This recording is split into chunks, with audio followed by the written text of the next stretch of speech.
అలాగే ఈ ప్రశ్న కూడా గమనించిన ఒకసారి, if the profit gain by selling an article is x% of its selling price and its cost price is y% of its selling price, then x plus y.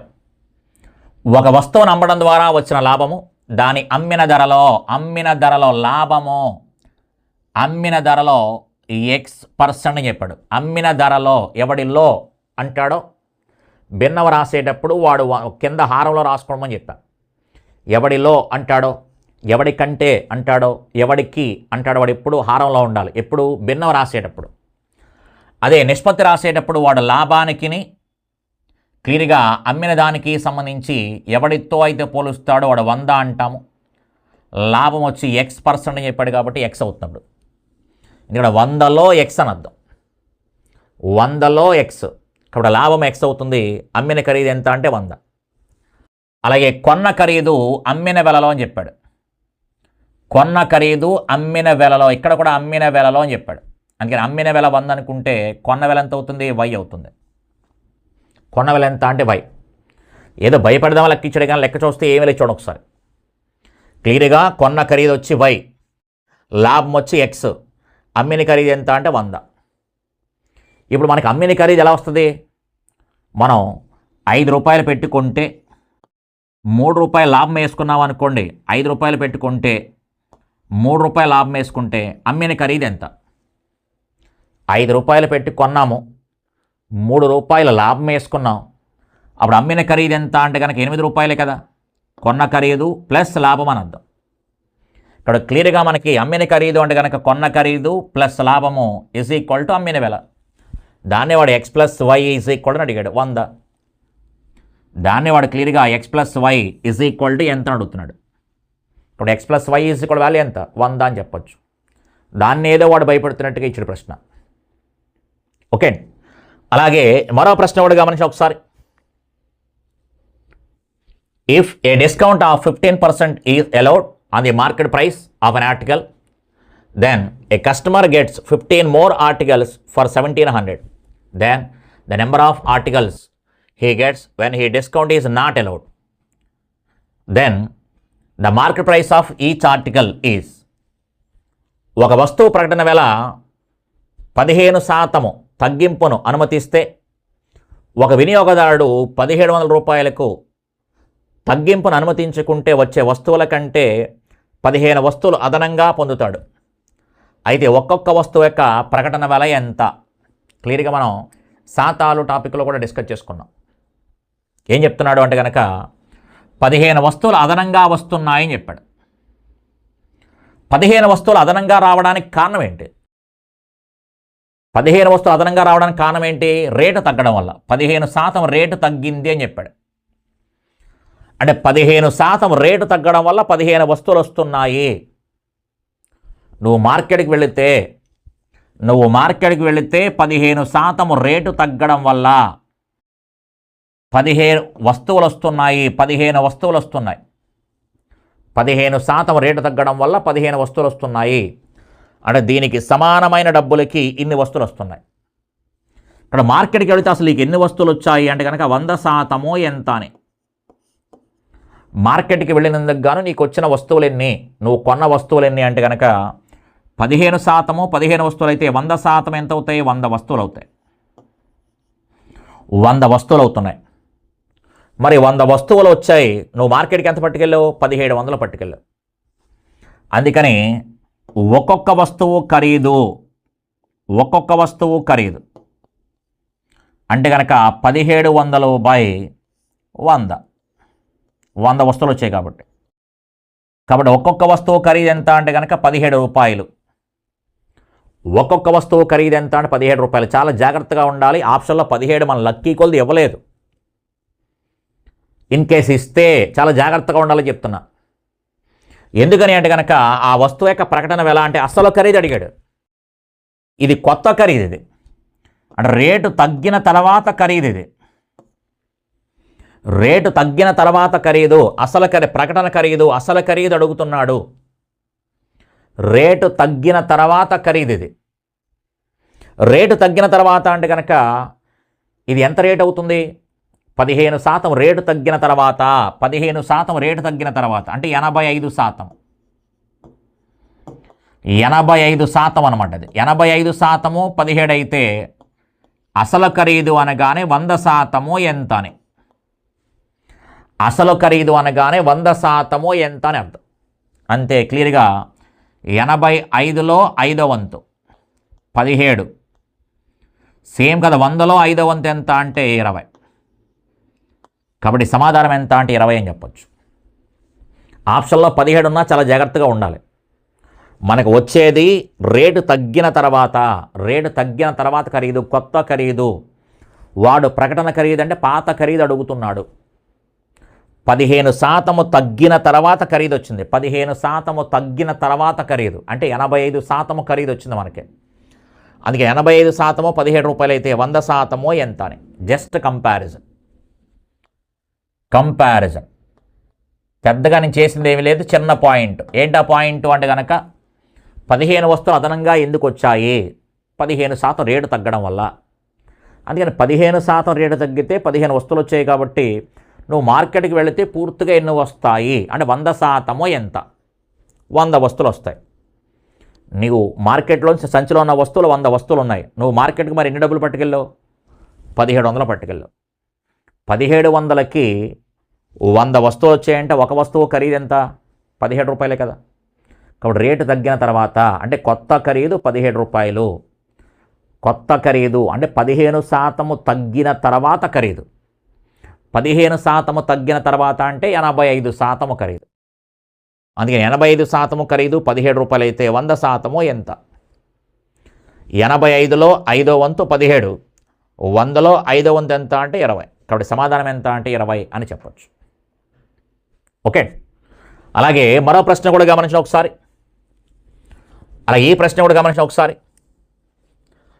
A shopkeeper marks the price of an article in such a way that after giving 2 successive discounts, 2 వరుస శాతాలు ఇస్తున్నారు, 2 successive discounts of 10% each, he gets a profit of 10%. If the cost price of the article is 16,200, then the market price is ఒకదాని తర్వాత ఒకటి 10% చొప్పున రాయితీని వరుసగా 2 సార్లు ఇచ్చిన తర్వాత 2 సార్లు రాయితీ ఇచ్చారట.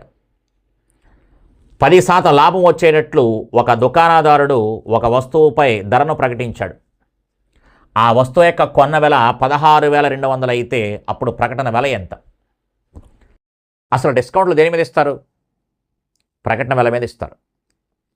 మరి లాభ శాతము కానీ నష్ట శాతం కానీ దేని మీద వస్తుంది? కొన్న ఖరీదు మీద వస్తుంది. క్లియర్గా మనం మాట్లాడుకున్నాం, ఇంట్రడక్షన్ క్లాస్లో కూడా క్లియర్గా మాట్లాడుకున్నాం వాటి కోసం. డిస్కౌంట్ ఎప్పుడు ప్రకటన వెల మీదే ఇస్తారు. 10% డిస్కౌంట్ అంటే 90% అమ్మాడని అర్థము. 90% అమ్మాడు దేని మీద? ప్రకటన ఖరీదుని. 10% డిస్కౌంట్ అంటే అర్థం ఏంటయ్యా అంటే కనుక క్లియర్గా 10% డిస్కౌంట్ అంటే 90% అమ్మాడు. 90% అమ్మాడు. కాకపోతే దేని మీద అమ్మాడు అంటే కనుక ప్రకటన ఖరీదు మీద. అందుకని ప్రకటన ఖరీదులో 90% అమ్మాడని అర్థం. ఇదే పదం 10% లాభము లేదా 10% నష్టము అని అనుకోండి, ఇది కూడా 90% అమ్మాడు. ఇది కూడా 90% అమ్మాడు. కాకపోతే కొన్న ఖరీదులో 90% అమ్మాడని అర్థం. అందుకని డిస్కౌంట్ ఎప్పుడు కూడా దేని మీద కౌంట్ చేస్తామంటే ప్రకటన ఖరీదు మీద. లాభాన్ని కానీ నష్టాన్ని కానీ ఎప్పుడు కూడా కొన్న ఖరీదు మీద కౌంట్ చేస్తాం. అదే వస్తువుల రూపంలో ఉంటే కనుక నోట్ అని చెప్పేసి చాలా క్లియర్గా చాలా ఎక్కువ లెక్కలు కూడా డిస్కస్ చేసుకున్న వస్తువుల రూపంలో వచ్చినప్పుడు 2 డేంజరస్. ఒక మంచి లెక్కలో ఎగ్జామ్ పాయింట్లో మోస్ట్ ఇంపార్టెంట్ చెప్పుకున్నాం, చూడండి ఒకసారి.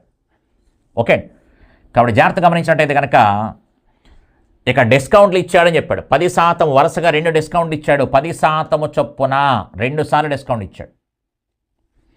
అలాగే 10% లాభం వచ్చింది అనేదేమో కొన్న ఖరీదు మీద వస్తుంది.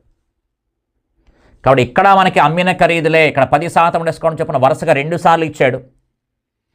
అందుకని ప్రకటన ఖరీదు మీద ఉన్నటువంటి అమ్మిన ఖరీదు,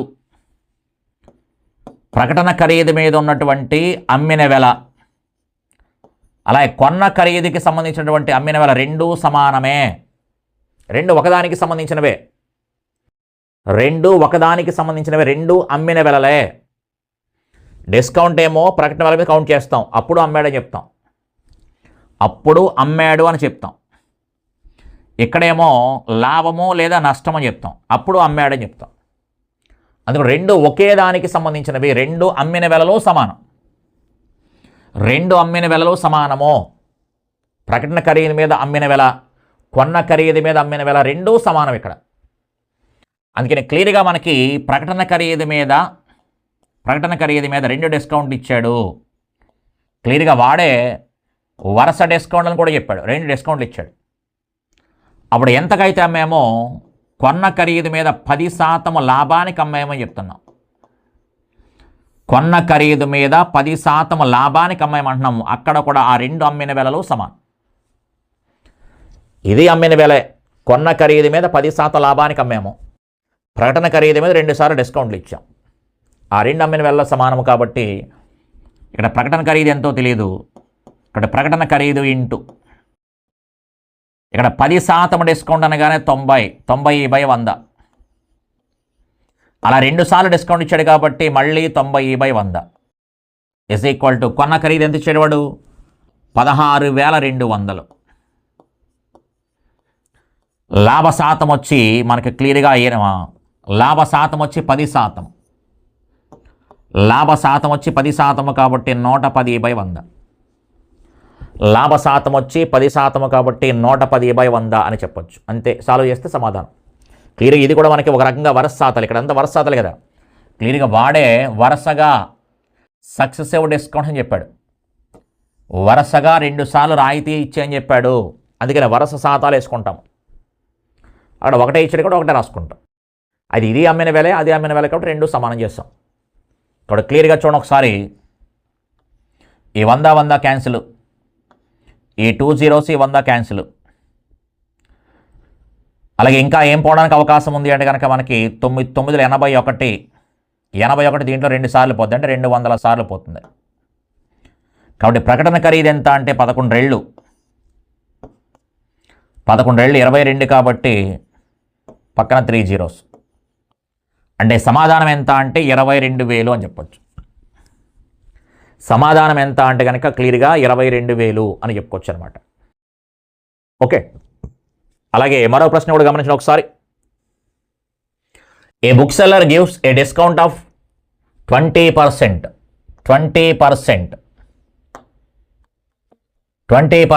on the market price if it is a cash purchase and a discount of 10% on the market price if it is a credit purchase. అంటే డబ్బులు ఇచ్చుకుంటే అరువు కొంటే. ఓకే, 20% డిస్కౌంట్ ఎప్పుడు ఇస్తున్నాడు అంటే కనుక మనం డబ్బులు ఇచ్చేస్తున్నాం అనుకోండి, స్పాట్ క్యాష్ ఇస్తే 20% డిస్కౌంట్ ఇస్తానంటున్నాడు.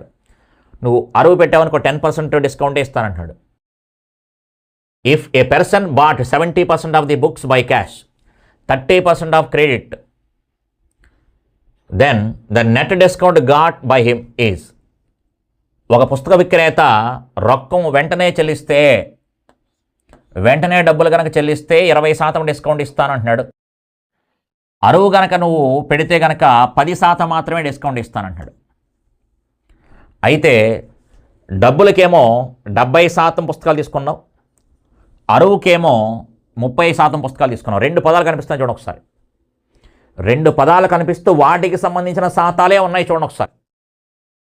2 పదాలు కనిపిస్తున్నాయి, 2 పదాలు కనిపిస్తున్నాయి అంటే కనుక ఏం చెప్పొచ్చు, క్యాష్ క్రెడిట్.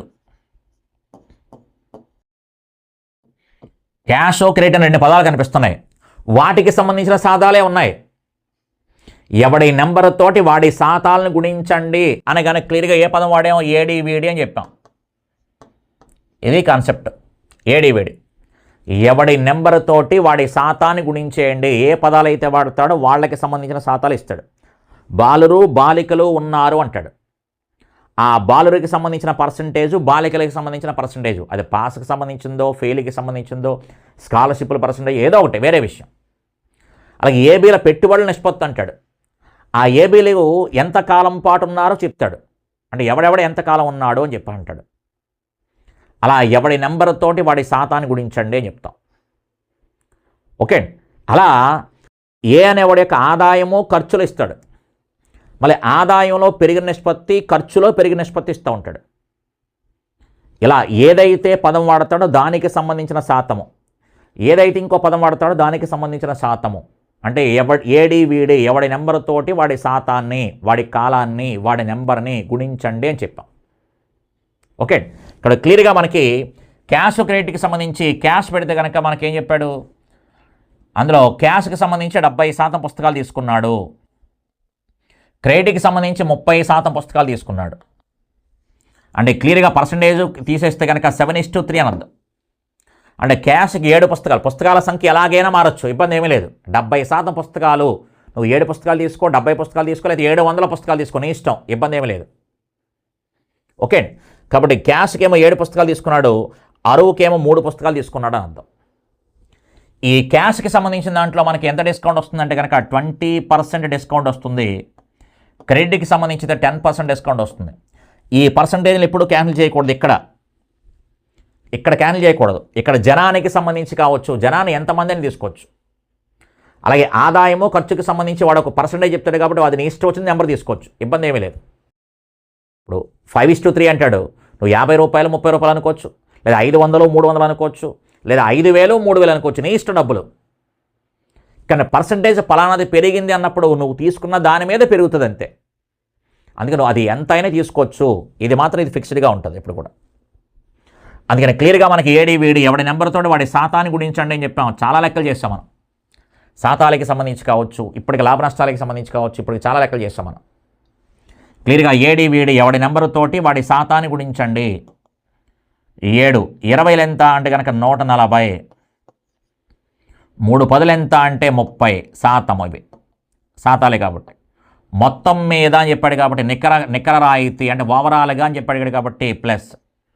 టోటల్గా కలిస్తే ఇక్కడ 7 పుస్తకాలు, ఇక్కడ 3 పుస్తకాలు, మొత్తం 10 పుస్తకాలు, మొత్తము 10 పుస్తకాలు, ఇక్కడ 7 పుస్తకాలు, ఇక్కడ 3 పుస్తకాలను, అంటే టోటల్గా ఎంత అంటే 170/10. 170/10 అనగానే 0 క్యాన్సిల్, 17% అవుతుంది. కాబట్టి నికర రాయితీ ఎంత అంటే కనుక క్లియర్గా 17% అని చెప్పొచ్చు. నికర రాయితీ ఎంత అంటే కనుక క్లియర్గా 17% అని చెప్పుకోవచ్చు అనమాట. ఓకే, కాబట్టి ఈ రకంగా మనకి ఏడీవీడీకి సంబంధించిన లెక్క, వరస శాతాలకి సంబంధించిన లెక్కలు, కంపారిజన్కి సంబంధించిన లెక్కలు, మ్యాక్సిమం ఎన్ని రకాల లెక్కలు ఇచ్చిన 2023లో మొత్తం మనకి 2003 టీఎస్ఎస్ఐ మెయిన్స్లో మనకి టోటల్గా 7 లెక్కలు ఇచ్చాడు. మనకి టోటల్ లాభ నష్టాల నుంచి 7 లెక్కలు ఇచ్చాడు. ఓకే, ఆ 7 లెక్కలు కూడా ఇప్పుడు మనం మాట్లాడుకున్నాం. ఓకే, కాబట్టి ఏం మాట్లాడినా సరే కాన్సెప్ట్ అనేది బలంగా రావాలి. నువ్వు మోడల్ పట్టుకోవడం వల్లే పేపర్ హార్డ్ అనిపిస్తూ ఉంటుంది. అలా కాకుండా ఏ రకం ఆప్షన్ ద్వారా ఎలా చేయాలి, కాన్సెప్ట్ ఎలా వాడుకోవాలి, మాస్టర్ ఎలా మాట్లాడుతున్నారు అనే దాని మీద ఎప్పుడు ఫోకస్ చేయి, ఖచ్చితంగా సక్సెస్ అయిపోతాం. ఓకే, చాలాసార్లు చెప్పాను. ఇక్కడ మన క్లాస్ చెప్తున్నాం కాబట్టి మళ్ళీ ఇదే ప్రాబ్లం పడుతుందని రూల్ ఏమీ లేదు కదా. లేదా రెగ్యులర్గా క్లాస్ వింటూ ఉంటావు కాబట్టి ఆ క్లాస్లో నోట్స్ బాగా ప్రాక్టీస్ చేస్తావు కాబట్టి ఆ లెక్కనే సేమ్ అదే లెక్కిస్తాడు ఎవడు కదా. అలా అయితే బట్టి పట్టిపోవచ్చు కదా. ఎగ్జామ్లో ఏ లెక్క ఇచ్చినా చేయగలగాలి, ఎవరు ఏ లెక్క ఇచ్చినా చేయగలగాలి, అప్పుడే మన సక్సెస్ ఆధారపడి ఉంటుంది. దానికి మనం ఏం చేయాలి అని ఆలోచించాలి. అంతే తప్ప ఎక్కువ ప్రాక్టీస్ చేయాలి. దాంట్లో త్రిలేద విషయంలో ఎక్కువ ప్రాక్టీస్ చేయాలి. ఆ ప్రాక్టీస్ ఎలా చేయాలి అంటే కనుక క్వశ్చన్ చూసిన వెంటనే దీని ఆప్షన్ ద్వారా ఎలా సాల్వ్ చేయాలి, ఆప్షన్కి ఏమైనా పని చేస్తుందా, ఓకే ఇన్ కేసు ఆప్షన్ ద్వారా వచ్చేసింది లేదా రాలేదు వేరే విషయం, లేదా 2 ఆప్షన్లు వచ్చాయి, లెక్క చేస్తే అలా చేయాలి. మనం అనుకున్న 5 కాన్సెప్ట్లో వస్తుందా రాదా, ఏంటవి, వరస శాతాలు, నెక్స్ట్ కంపారిజను, ఏడీవీడి, సమానము, మారోగం పని, సమానంలోనే మారోగం పని వస్తుంది అనుకోండి. లాస్ట్ది మనకు వచ్చి ఎలిగేషన్. కాబట్టి దాంట్లోకి వస్తుందో చెక్ చేసేసుకుంటాం అంతే. అది రాదంటే కానీ జనరల్ లెక్క అది. కానీ మ్యాథ్స్ మనకి 80% లెక్కలు మనకి 5 కాన్సెప్ట్లో బలంగా ఉంటాయి. ఓకే.